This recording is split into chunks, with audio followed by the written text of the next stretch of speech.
A história da ADPF maldita.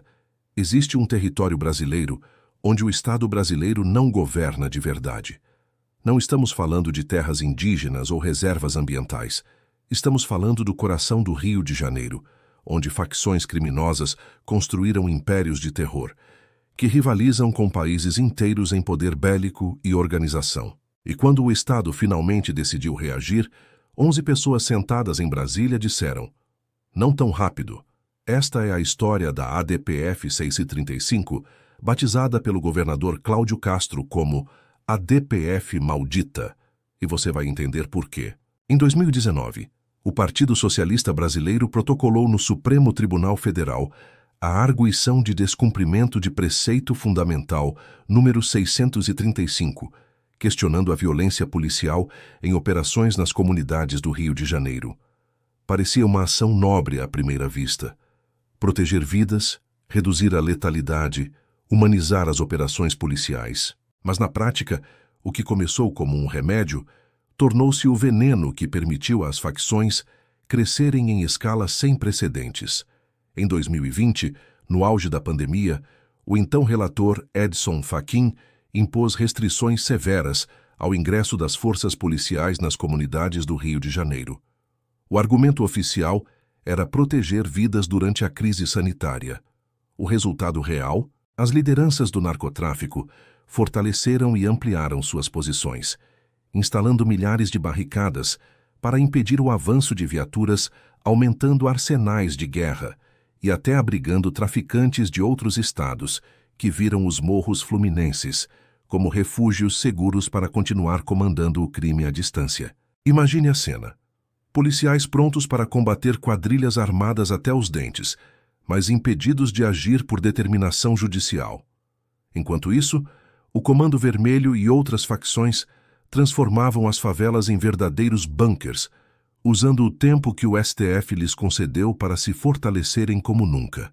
Não é teoria conspiratória, é consequência direta de uma decisão judicial. O expert em segurança pública Rogério Greco foi direto ao ponto. O tráfico se fortaleceu porque quando não há ações da polícia, o resultado é o incremento no número de armas em poder das facções e a ampliação dos seus territórios.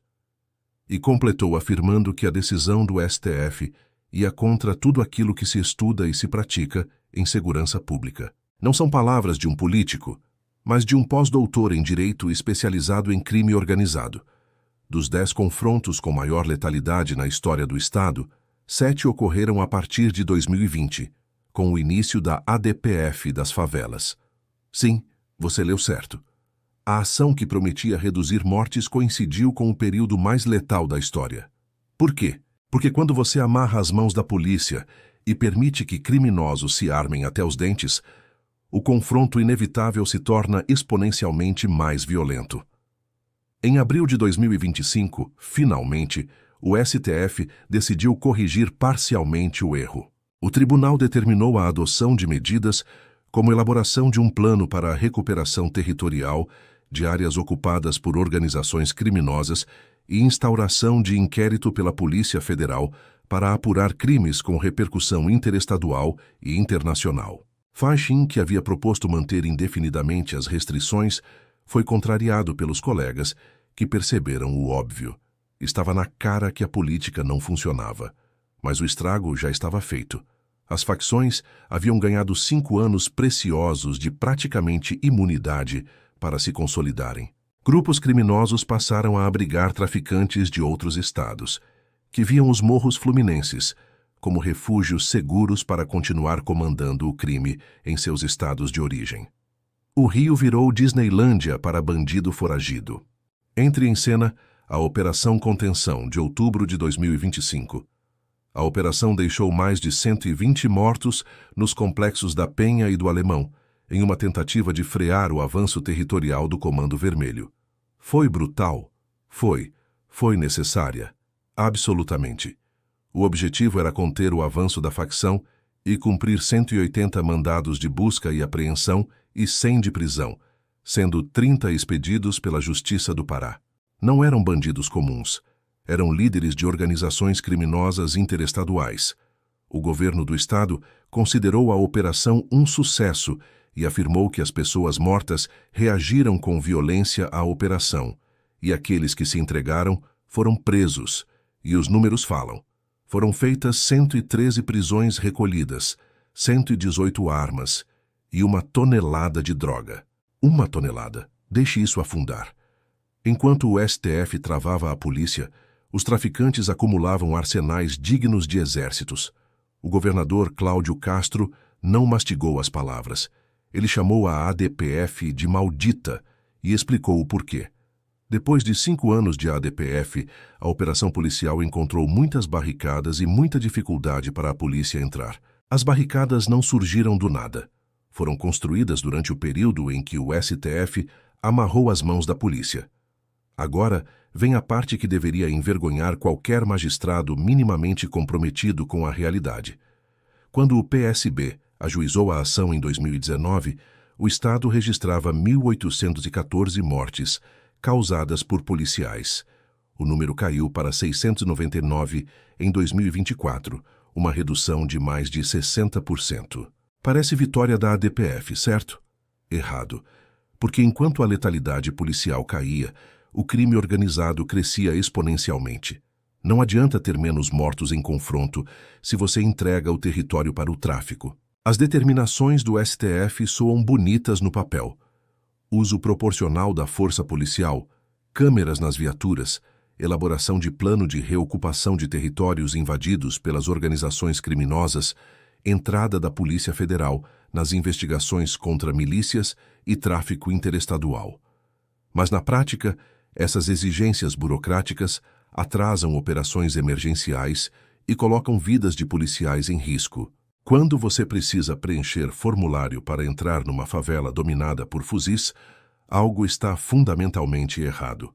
A ADPF obriga que a polícia elabore relatórios das operações e encaminhe ao Ministério Público que ambulâncias acompanhem operações policiais. E estabelece uma série de protocolos que, embora bem intencionados, engessam a ação policial num contexto de guerra urbana. É como pedir que soldados, no meio de um combate, parem para documentar cada tiro disparado. O mais irônico, uma das determinações é que o Estado indique em qual operação se deu o tiro que causou uma morte e qual corporação foi responsável. Num tiroteio caótico contra traficantes armados com fuzis, essa exigência beira o absurdo. É microgerenciar uma guerra de uma sala climatizada em Brasília. O ministro Alexandre de Moraes, assumindo temporariamente a relatoria após a aposentadoria de Barroso, pediu que Castro preste esclarecimentos sobre a operação e marcou audiência para tratar do tema. Mais burocrata, mais explicações, mais justificativas.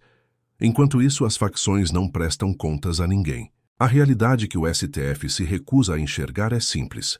Não existe combate humanizado ao crime organizado quando o inimigo não respeita a humanidade alguma.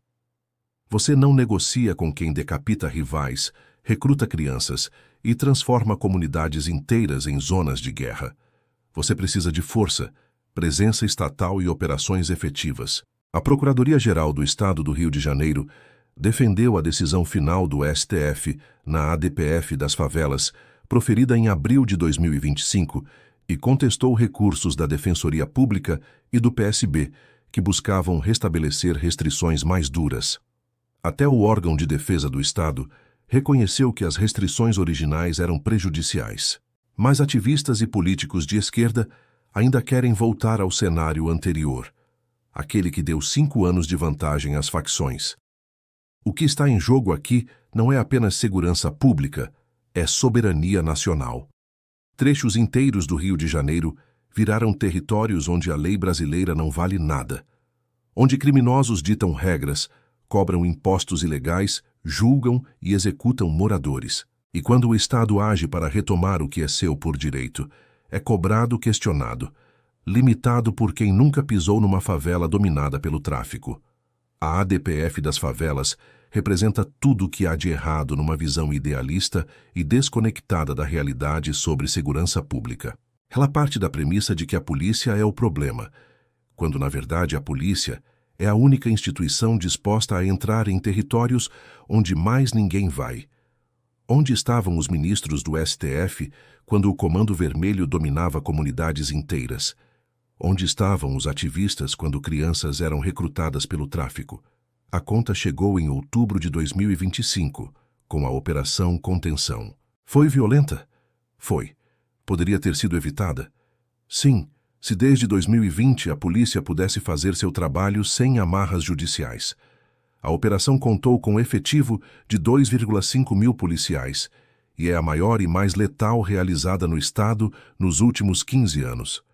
Por que precisou ser tão grande? Porque o inimigo cresceu durante 5 anos. Este roteiro não defende brutalidade policial nem despreza vidas nas favelas. Pelo contrário, defende que o verdadeiro respeito àquelas comunidades é libertá-las do jugo do crime organizado.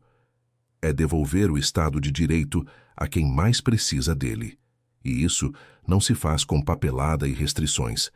Se faz com presença policial efetiva, inteligência investigativa e vontade política de enfrentar o problema de frente. A ADPF das favelas será lembrada como exemplo perfeito de como boas intenções pavimentam o caminho para o inferno, ou, no caso do Rio, para transformar favelas em praças de guerra.